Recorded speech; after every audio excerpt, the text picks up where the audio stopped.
Ito na nga mga par, dumating na nga ang araw ng kanilang laban par. November 30 po ngayon par. Pero talagang inaabang-abangan ko par ang kanilang laban sa Grand Hotel Tijuana, Mexico. At ito par ang kanyang kalaban, itong si Tostado Garcia par. Pero at i-recap lang muna natin ang naging kalaban nitong si Tostado par, itong si Ortiga. Dito par talagang natalo po si Garcia dito par.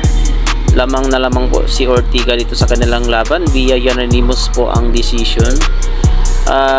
Tingnan natin ang kanyang naging suntok, talagang walang masyadong impact ang mga binipitawang suntok nitong si Tostado par.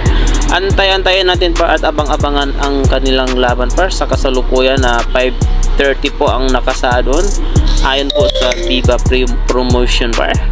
Dito par no, lamang po si Ortiga par sa first round nila. At dito tingnan natin par ang ilang highlights din ni James Martin, talagang napakasolido par kontra po sa binibitawang suntok nitong kalaban niyang si Tostado Garcia. Mas malaman po ang naging suntok ni Martin par kontra kaya Tostado. Kaya par abang-abangan natin ang mga resulta par. Kaya ayon sa Viva Promotion, ngayong araw na po ang kanilang laban, 5:30. Yan par, ito po ang kalaban ni James Martin par, binabalikan lang natin. Ayan, kung kutsain ng ating mga kababayan, parang magbubuti lang nga daw itong kalaban ni Martin par, binabalikan na natin, magbubuti nga lang daw sabi ng ating mga kababayan kung talagang kumukutsa po sa kalaban. Ito par, tinigil ng referee, nanalo po si James Martin par laban po sa kanyang kalabang Mexican. Dito pa na ensayo sa par kasi nga ngayon na po ang kanyang laban, 5:30 sa Grand Hotel Tijuana, Mexico par. Kaya abang-abangan natin par, ayon po yan sa ulat at post po ng Viva Promotion. Kaya good luck po sa ating James Martin mga par. Ang ganda kanyang training, handang-handa na po ang ating pambatong si James Martin. Sana manalo siya par kung talagang natutuloy po ang kanyang laban ngayon par. Yan ang ating abang-abangan. November 30 po, ito po Sabado sa kanila sa Mexico.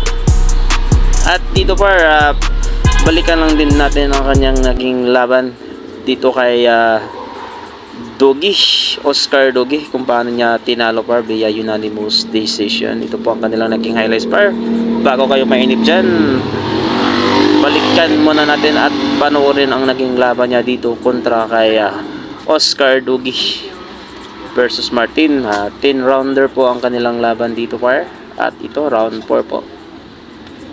Dito talagang marami pang dapat i-improve ang ating kababayan par, gaya po ng commentator na nag-officiate dito. Kung yung mapapakinggan ng mga comment, sang-ayon po ako na talagang marami pa siyang dapat i-improve lalo na sa kanya mga suntok, para talagang mapatulog niya at hindi na makabangon pa kung sakaling matamaan niya ng solidong kamao ang kanyang kalaban. Dito pa round 7, Dogi versus Martin par. Panalo po dito ang ating kababayang si Martin. At yun nga lang par, sana nga natuloy na nga ang kanyang laban sa Grand Hotel, laban kaya Garcia Tostado. Yan po ang ating abang-abangan par. At balitaan natin kayo sa mga kaganapan ayon po sa Viva Promotion. Grand Hotel ngayong November 30 sa araw na po ang kanilang laban mga par. At dito par, binugbog niya, nakapuntos nga talaga dito si James Martin kontra po kay Oscar Dogi. Panalo pa siya dito sa 10 rounds via unanimous decision. Ayan pa kanyang decision par, panoorin nyo.